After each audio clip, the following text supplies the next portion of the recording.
All right, so we're gonna just do a quick video here on the snowblower that I've been working on for like 2 months now, approximately, actually getting it going and putting it all together. So I'm gonna show you what we got going on here. So this is a customer's project. The pickup he owns, it's a 3/4 ton 2003 Chevy pickup, and he wanted a snowblower. He can't turn his neck very well, and he wanted to be in the warmth of the cab, understandable. So he asked if this could be done, so we're in the process of doing it. So we're gonna start with the power plant. The power plant is a 99 Dodge Neon engine. It's pretty much a 2-liter, I'm gonna call it. It's fuel injected. Pulled it out of the car. I have no idea, it's like 300,000 K. Runs great. And so put together and skid with the ECU from the car, minor connections. Really easy to get these engines going. It makes 140 horse, I believe, 130, let's say 120, 140, somewhere around in there at 5,500. This engine's running 2,500 max, and that makes 38 horse, if I can remember correctly. So I'm not gonna get into too many more details on the engine. That's just what it is. The muffler is from the car. Everything that I could is from the car. Fuel tank's from the car. The radiator and the expansion tank are actually from a mid-80s RX-7 because I have parts cars and I'm not using the rads from them. Skid is just 1.5 inch by 1.5 inch. Hydraulic oil tank. Oh, let's get down here. Just a generic one, a local Prince Auto, but then I put on different fittings for the size hoses and level temperature gauge, as well as a different breather.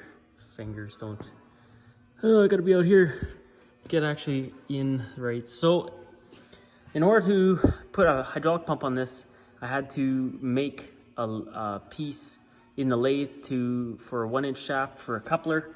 I can't get in there, but it bolts onto the flex plate with an adapter and then runs the pump. Pump runs about 20 gallons a minute. And then there is 1-inch return, 3/4 inch feed, and they go underneath the truck. You can see them hanging here. Got to get them wrapped up nice. I ran them along the frame rail and then up in the front here. This is a 66-inch snowblower.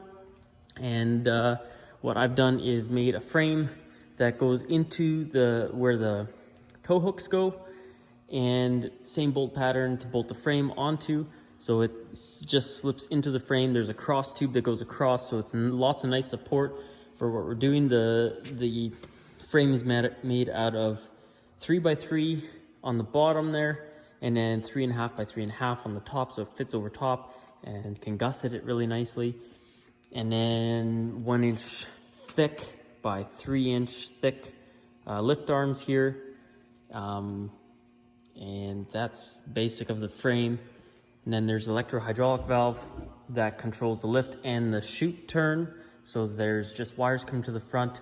There's a relief valve here for when you're using the valves. And then there's a pressure compensated flow control for the orbit motor right here. And so when you kind of have to balance it between how much flow goes to the orbit motor and enough flow that you can still run that. So I've got to figure that out yet, but had an issue with an orbit motor here. It had a case drain on it, and I was under the impression you only needed a case drain for when you were running something that had a lot of inertia, so that when you shut it off and deadheaded the supply and return lines to the orbit motor, it would have enough inertia to blow the seals, and that's why you'd have a case drain.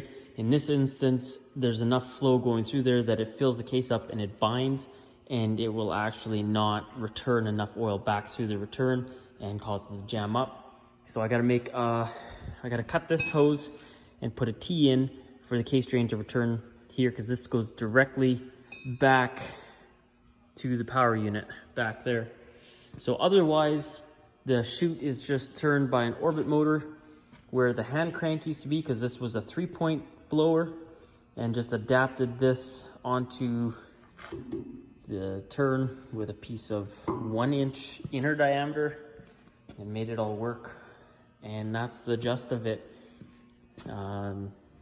just to make it work. So that's something, a little bit something different. I've never done this before, so there's a lot of time involved just figuring everything out to make it work. But at the end result is, if the guy sells the pickup or gets in an accident, T-bones the truck, wrecks it, all he'd have to do is undo the bolts, undo these 2 hoses and the electrical connections, and yank this off. The power unit is quick attach in the back, pull it out, and away you go. So we'll just see how that's gonna turn out next week when I get the rest of my fittings and everything to finish it all up.